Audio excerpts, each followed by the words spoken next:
Making zero conditional negative sentences fun. Hello language learners. Today, we're going to delve into an interesting aspect of English grammar. Zero conditional negative sentences. Understanding this topic will give you even more versatility and control over your English speaking and writing. Let's get started.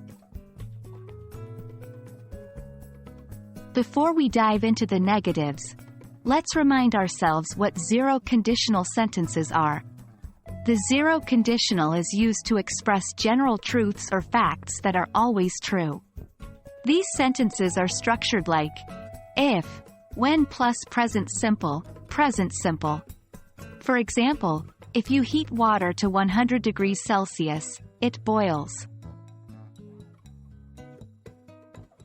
Now, how do we transform these sentences into their negative forms?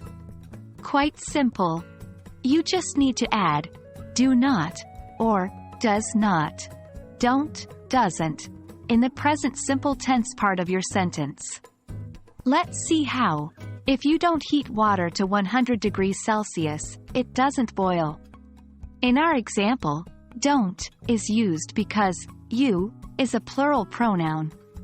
If it was a singular noun or pronoun, except I and you, we'd use doesn't. Here's an example. If he doesn't take an umbrella, he doesn't stay dry. The best way to understand this is through practice. Let's look at a few more examples.